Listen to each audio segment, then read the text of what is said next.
Back to Terror by the Bay. I'm David. All right, this is just going to be a general reading on Joe Biden. I was just looking up news to see what's been going on with him. He recently had a fundraiser. It was a Saturday night in Los Angeles, and it was a star-studded event.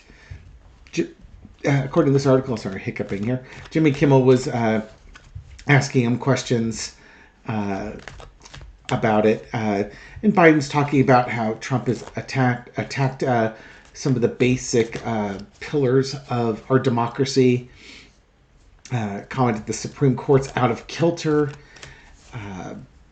That Trump, other speakers, basically Trump is on his revenge tour, and he'll take the United States down. Also mentioned that there's probably at least 2 Supreme Court seats that'll be coming up during the 2024 to 2028 presidency, or 2025 through 2028 presidency. And do you want 2 more upside down flag waving justices sitting on that court? So he's speaking hard truths and hard facts to people. And Trump is getting crazier by the moment, and Biden's getting more serious by the moment with the threats that face the United States. So let's go ahead and take a look at the energy around Joe Biden, okay? Entertainment purposes only. Let's see what we got going on with Uncle Joe. All right. Foundation of the reading is the King of Wands. He is trying to present himself as a leader who sees the threat coming down the road and is willing to take action. It wants to take action on what's coming. And the threat is from outside, but it's also inside the house too. There's a lot of things that are coming up for him. Literally, a lot of things coming up for him. The cross is the wheel of fortune. We are having a repeat of the 2020 election at this point. Same candidates, basically fighting for the soul of America. We had Donald Trump as the president from 2017 through 2020, and Biden from 2021 through 2024. Which America do you want? You got the flavor of what both of these men serving as president will do to the country. Underneath it all is the devil card. Here you have one man trying to lead, and underneath you have a man that's trying to destroy. He has a cult with people that have voluntarily joined the cult. It really is a battle between good and evil. And it's funny because, on this channel, we would like to think of the Democrats as the good. And, for folks that are Trump supporters watching this, they absolutely know Trump is the good, best president ever, and Biden's the worst president ever.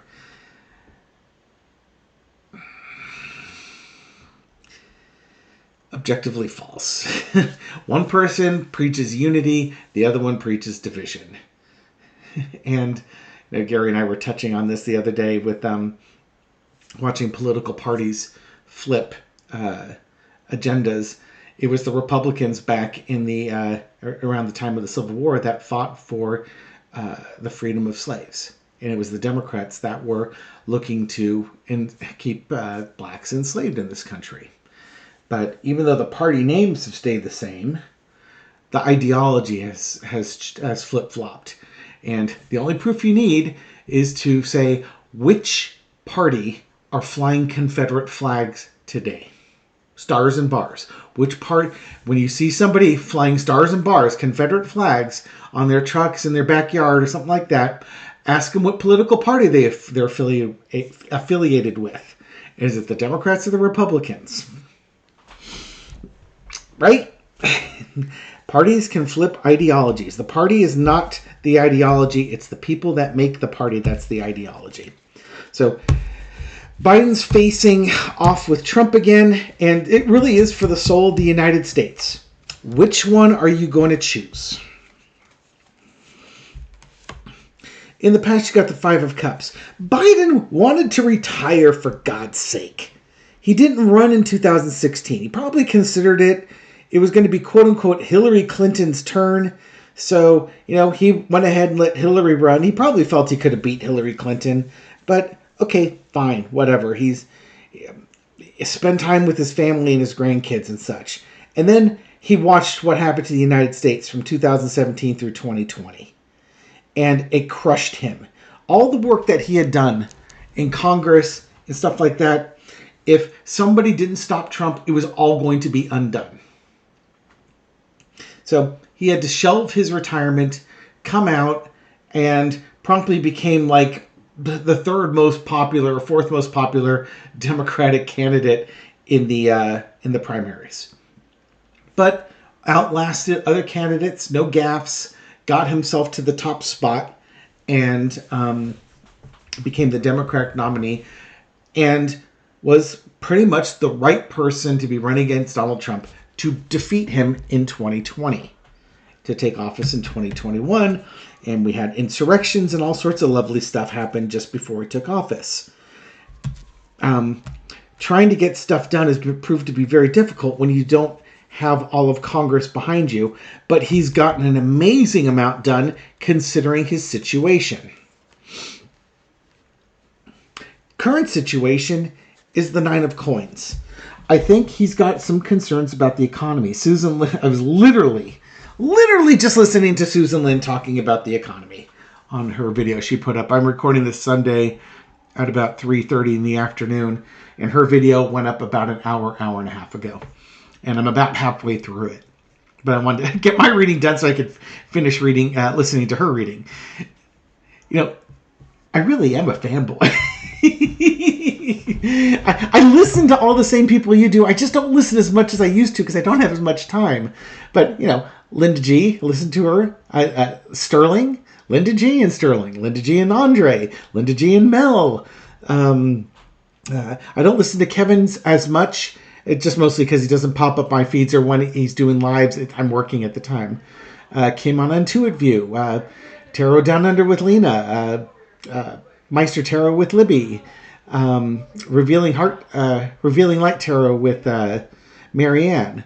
Marina with Heart Center Tarot. You know, there's so many. Cash Peters. Dave Johnson. Who am I missing? I'm missing people. I haven't watched Violetta in a long time, but I loved listening to her a few years ago when I was listening, when I had more time to do this. Rosie, Psychic Investigator, The Empress, or who might be Tarot Mom now. You know, the list goes on and on and on. There are so many people reading here, but I digress. Come on back down here. I was talking about Susan Lin, talking about the economy. There's my fanboy-isms. Yeah. My personal YouTube account's loaded with their accounts. Current situation, I think he's a little bit worried about the economy. I think fundraising-wise, he's doing great. His LA fundraiser raised about $30 million. He's doing fine for his war chest, but I believe he's got a lot of concern about the economy this summer going into the election, because that's the one thing that really could derail him at this point and make this election closer than it needs to be. But he can also ask people, how are you doing? Are you better off than you were 4 years ago? And let me remind you about COVID and no vaccine.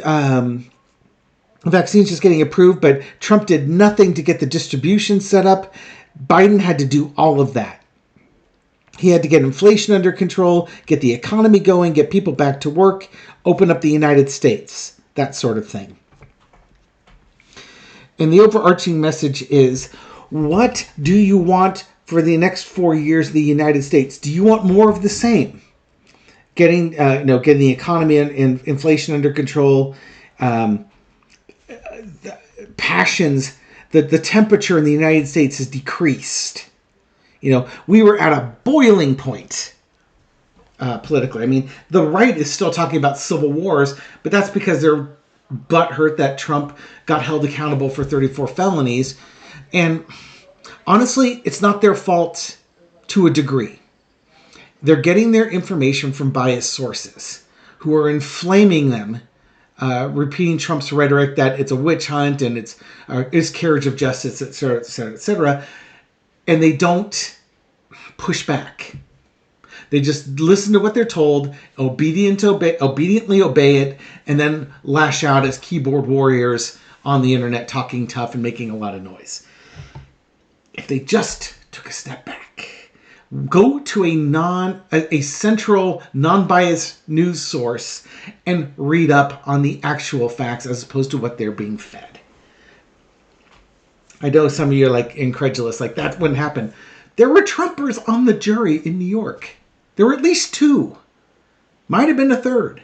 They voted to convict him. Why? Because they were given evidence and facts, and the facts were pieced together in a logical, believable manner. And the defense, all they could say was, "Nuh-uh, Michael Cohen's a liar." That was pretty much the defense. So, just saying, Biden brings the temperature down in this country. And he's going to ask people, are you better off now? Do you like the fact that we've brought the temperature down? There's more work we need to do. There's more healing we need to do. But heck, there's a lot of protections we need to put in place. Got to walk away from this. The lesson to be learned is the Page of Wands. Biden and his team need to get out and spread the news, spread the message, visiting the various states, and spreading the message about the economy doing well and people are doing well, generally speaking.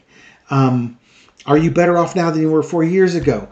The government's been acting like mature adults as opposed to petulant children. Do you like that? Do you want to see more of that?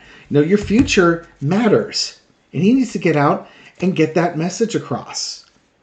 And pretty much that's what's going to happen. You're going to see a big summer push with him because you only have 5 months before the election. The outcome is the 8 of Swords. He's not a victim.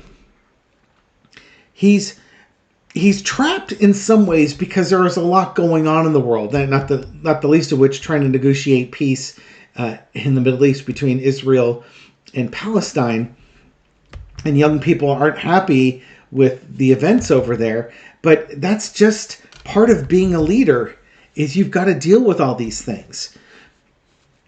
But at the same time, he's also bound to look at the U.S. best interests, despite what young people might want the U.S. to do. There's ideology and there's reality. And currently, those two circles aren't intersecting much. You got to get young people out voting. They may not be happy with Biden, and they might even feel like they're stuck with him. But you know what?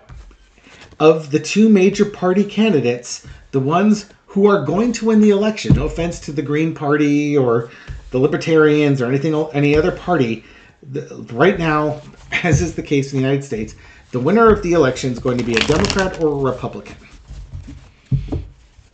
Which of those 2 candidates better exemplifies your values? It's as simple as that. Which bus gets you closer to your final destination? And I can tell you right now, one bus will get you in the neighborhood. May not get you to the exact address. You might have to walk a few blocks, but it can get you in the neighborhood. The other bus is on fire, going over a cliff with a driver going, "Ah!"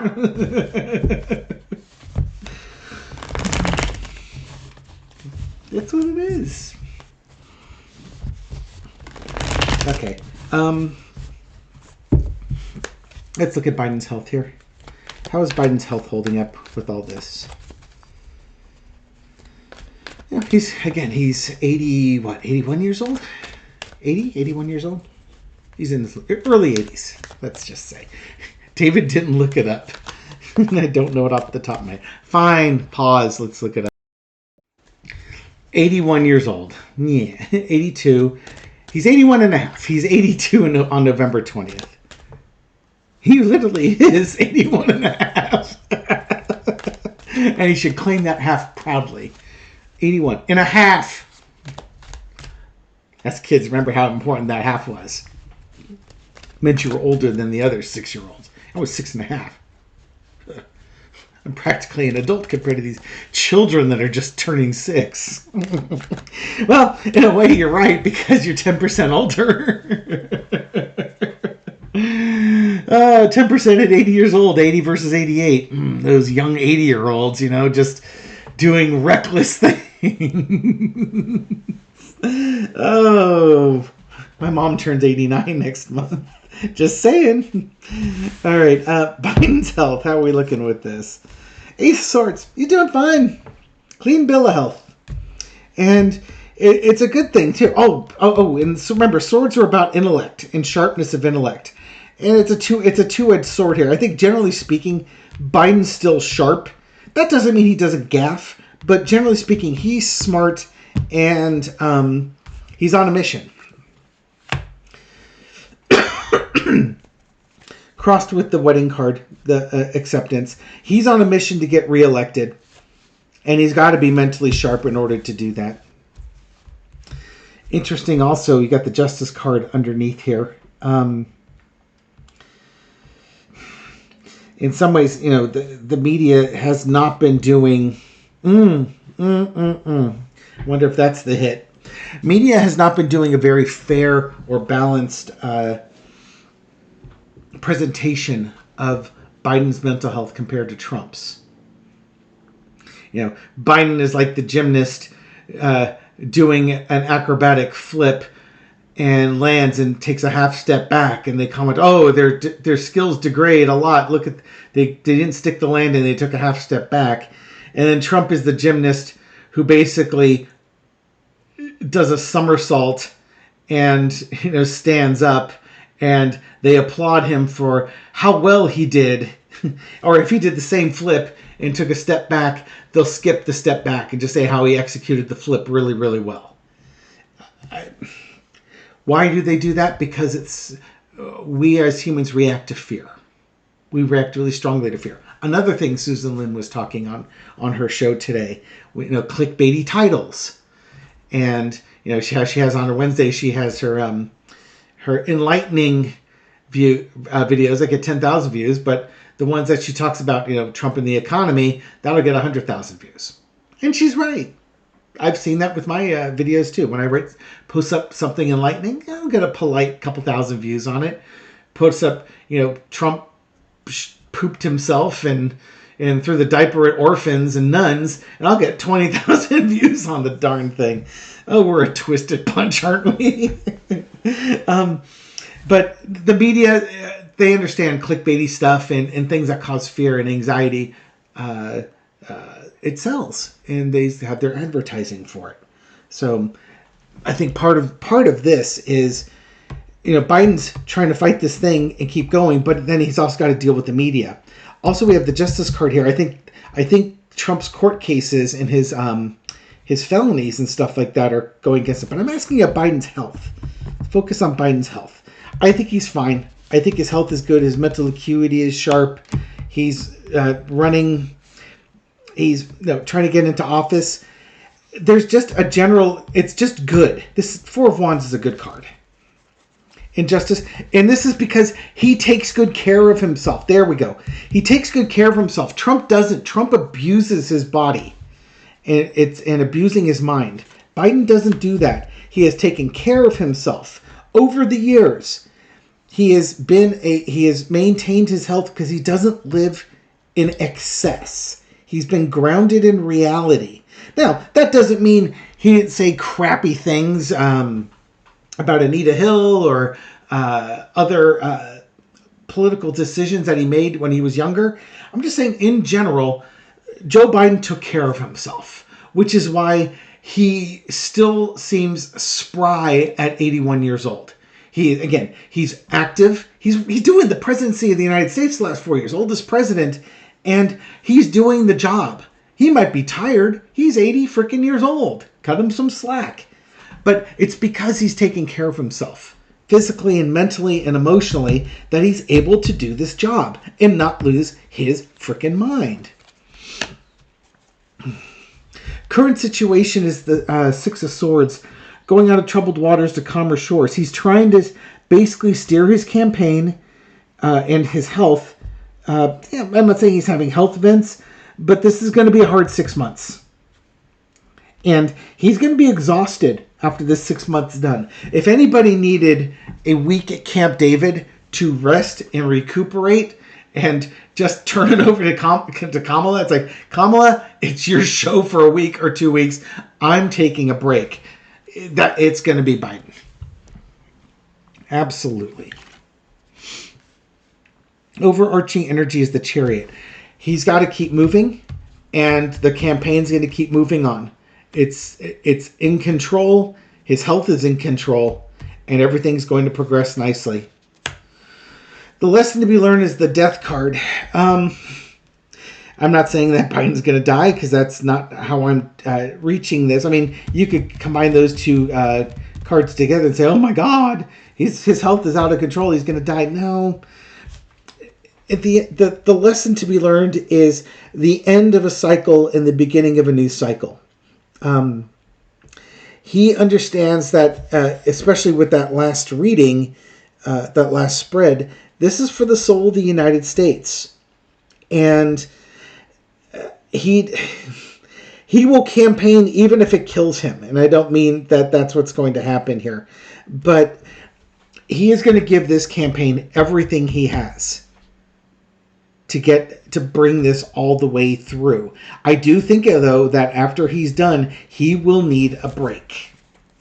Mental break, emotional break, physical break. He's going to need a vacation. Outcome is the Hierophant.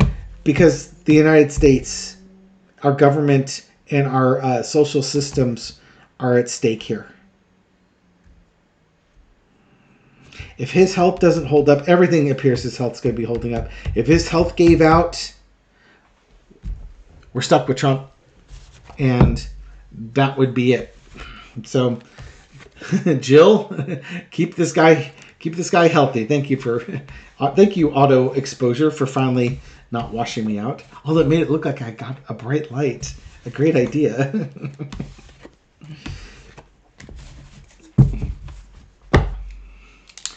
I'm going to end it there. Thank you very much for watching this channel and watching this video and supporting my channel. I appreciate it. Thank you very much for your likes, shares, comments, everything you do to feed the YouTube algorithm so this video makes it out to a wider audience. To folks discovering this channel recently or for the first time, welcome to the channel. Glad you found us. Hope you found this reading insightful. And I'll catch you on the next one. Take care.